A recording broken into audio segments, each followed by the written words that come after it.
ನಟ ದರ್ಶನ್ ಅವರು ರೇಣುಕಾಸ್ವಾಮಿ ಕೊಲೆ ಪ್ರಕರಣದಲ್ಲಿ ಜೈಲು ಪಾಲಾಗಿರ್ತಕ್ಕಂಥದ್ರ ಬೆನ್ನಲ್ಲೇ ಈ ವಿಚಾರವಾಗಿ ಮಾತಾಡಲಿಕ್ಕೆ ಜೊತೆಗೆ ದರ್ಶನ್ ಅವ್ರನ್ನ ಭಾವನಾ ಮೇಡಮ್ ಕಂಡಂತೆ ಅಂತ ಮಾತಾಡಲಿಕ್ಕೆ ನಮ್ಮ ಜೊತೆ ಇದ್ದಾರೆ.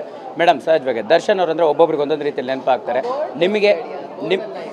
ನಿಮಗೆ ನೆನಪಾಗುವಂಥ ರೀತಿಯಲ್ಲಿ ಮತ್ತು ಅವ್ರ ಜೊತೆ ಕೆಲಸ ಮಾಡಿದ ಸಂದರ್ಭ ಈ ಕ್ಷಣಕ್ಕೆ ಹೆಂಗೆ ನೆನಪಾಗುತ್ತೆ ದರ್ಶನ್ ಅಂದರೆ?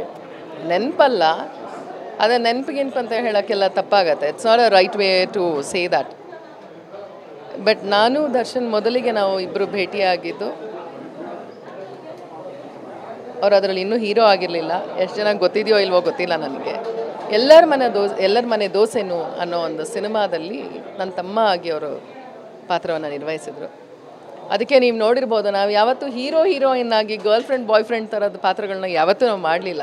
From there I have also ಮಾಡ್ಬೋದಿತ್ತು, ಬಟ್ ನಂಗೆ ಅದು ಬಂದು ಇಲ್ಲ. Maybe we are also not comfortable doing that. ಅಲ್ಲಿ ನನ್ನ ಭೇಟಿ ಮೊದಲಿಗೆ.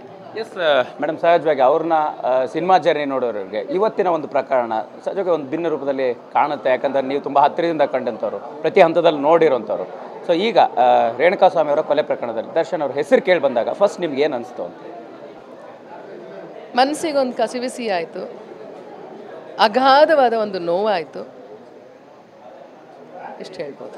ಎಸ್ ಮೇಡಮ್, ಈಗ ಏಟು ಆರೋಪಿ ಆಗಿದ್ದಾರೆ, ಜೈಲು ಪಾಲಾಗಿದ್ದಾರೆ ಅಂದರೆ ಒಬ್ಬ ಸಹಜವಾಗಿ ಸಿನಿಮಾಗಳನ್ನು ನೋಡಿ ಅವರ ಪಾತ್ರಗಳನ್ನು ನೋಡಿ ಅದನ್ನು ಬೇರೆ ರೀತಿ ತಗೊಳ್ತಿದ್ದಂಥ ಅಭಿಮಾನಿಗಳಿಗೆ ಎಲ್ಲ ಒಂದು ರೀತಿ ಶಾಕ್ ಆಗುವಂಥ ಘಟನೆ ಆಯಿತು ಅಂತ ನಿಮಗೆ ಫಸ್ಟ್ ಕೇಳಿದಾಗ ಈ ರೀತಿಯ ಕೃತ್ಯ ನಡೆದಿರ್ಬೋದು ಅಂತ ಅನ್ನಿಸ್ತಾ, ಅಥವಾ ಏನಾಗಿರ್ಬೋದು ಅಂದರೆ ಪವಿತ್ರ ಅವರ ವಿಚಾರವಾಗಿ ಇಂಥದ್ದೊಂದು ಅತಿರೇಕಕ್ಕೆ ಹೋಗುವಂಥ ಸಾಧ್ಯತೆಗಳು ಬೇಕಿತ್ತಾ ಅನ್ನುವಂಥ ಪ್ರಶ್ನೆಗಳು ಶುರುವಾಗಿರುವಂಥದ್ದು?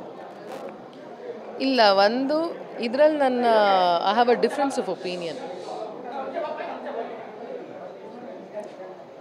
This is a second part of the story. The primary part of the story is a woman is getting a message. ಆ ಮೆಸೇಜ್ ಅವರಿಗೆ ಅಷ್ಟೊಂದು ಒಳ್ಳೆ ರೀತಿಯಲ್ಲಿ ಆ ಮೆಸೇಜ್ ಆಗ್ತಾ ಇಲ್ಲ. ಅವರಿಗೆ ಮನಸ್ಸಿಗೆ ಗೊಂದಲಗಳು ಉಂಟಾಗ್ತಾ ಇದೆ. ಯಾವ ಥರದ ಮೆಸೇಜ್ ಬಂದಿದೆ ಆ ಫಸ್ಟ್ ಪಾರ್ಟನ್ನು ಎಲ್ಲೂ ಹೇಳಲಿಲ್ಲ. ಯಾಕಂದರೆ ಆ ಥರದ ಮೆಸೇಜ್ ಬಂದರೂ ಸಹ ಇದು ಇವರೊಬ್ಬರಿಗೆ ಬರ್ತಾ ಇರಲ್ಲ. It's happening everywhere. ಸೋಷಿಯಲ್ ಮೀಡಿಯಾದಲ್ಲಿ ಇವತ್ತು ನಾನು ಯಾವುದೇ ಸೋಷಿಯಲ್ ಮೀಡಿಯಾದಲ್ಲಿ ಇಲ್ಲ. ಔಟ್ ಆಫ್ ಮೈ ಕ್ಯೂರಿಯಾಸಿಟಿ ಒಂದೇ ಒಂದು ಇವಾಗ ಇದರಲ್ಲಿ ನಾನು ಏನೋ ಮಾತಾಡಿದ್ದೀನಿ ಅಂದರೆ I am sure you are going to dissect me. Everybody is going to dissect me in their own way. ನನಗನ್ನಿಸ್ತು, ನಾನು ಇಷ್ಟು ಕಷ್ಟಪಟ್ಕೊಂಡು ನನಗೆ ಅದರೇನು ದುಡಿಮೆ ಇಲ್ಲ, ನಿಮ್ಮಿಂದ ದುಡಿಮೆ ಇಲ್ಲ. ನಮ್ಮ ದುಡಿಮೆ, ನಮ್ಮ ಊಟ, ನಮ್ಮ ಅನ್ನ, ನಾವು ಯಾವುದೋ ರೀತಿಯಲ್ಲಿ ನಮ್ಮದೇ ಒಂದು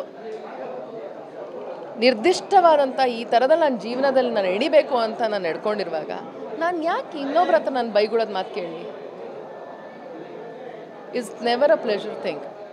ಆಮೇಲೆ ಅವ್ರ ಅನಿಸಿಕೆಗಳನ್ನ ಕೊಡೋದು. I am not on Twitter. ಫೇಸ್ಬುಕ್ಕಲ್ಲಿ ಭಾವನಾ ರಾಮಣ್ಣ ಅಂತ ಇದೆ ಫೇಸ್ಬುಕ್ ಪೇಜು.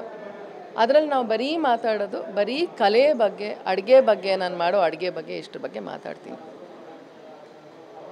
ಪಾಪ್ಯುಲಾರಿಟಿ ಎಲ್ಲರಿಗೂ ಇಷ್ಟ ಇದೆ. I could have also gain more popularity. But ಇವತ್ತಿಗೆ ಹೆಂಗಾಗ್ತಿದೆ ಅಂದರೆ, ಮುಖ ಕಾಣದೇ ಇರುವಾಗ ಪರದೆಯ ಹಿಂದೆ ನಿಂತ್ಕೊಂಡು ಏನನ್ನು ಬೇಕಾದರೂ ಯಾರ ಬಗ್ಗೆ ಬೇಕಾದರೂ ಮಾತಾಡಬಹುದು. ಹೆಣ್ಣು ಮಕ್ಕಳ ಬಗ್ಗೆ ಅವಹೇಳನಕಾರಿಯಾದಂತಹ ಸ್ಟೇಟ್ಮೆಂಟ್ಗಳು, ಮೆಸೇಜ್ಗಳು ಹೋಗ್ತಾ ಇರೋದು ನಿರಂತರವಾಗಿ ಎಲ್ಲ ಸೋಷಿಯಲ್ ಮೀಡಿಯಾದ ಪ್ಲ್ಯಾಟ್ಫಾರ್ಮಲ್ಲಿ ನಡೀತಾನೆ ಇದೆ. There must be some hundreds and lakhs of victims today. We only talk about rape victims, ಯಾಕಂದರೆ ಅದು ಫಿಸಿಕಲಿ ಆಗಿದೆ ಅಂತ. ಈ ಥರದೊಂದು ನಡೆದಾಗ ಇದನ್ನು ನಾವು ಪರಿಗಣಿಸ್ತಾನೂ ಇಲ್ಲ. ಇದಕ್ಕೊಂದು ಕಾನ್ಸ್ಟಿಟ್ಯೂಷನಲ್ಲಿ ಒಂದು ನಿಯಮಾವಳಿಯನ್ನು ತರಬೇಕು ಅನ್ನೋಂಥದ್ದು ನನಗೆ ಅನಿಸುತ್ತೆ. It is time that we should do it.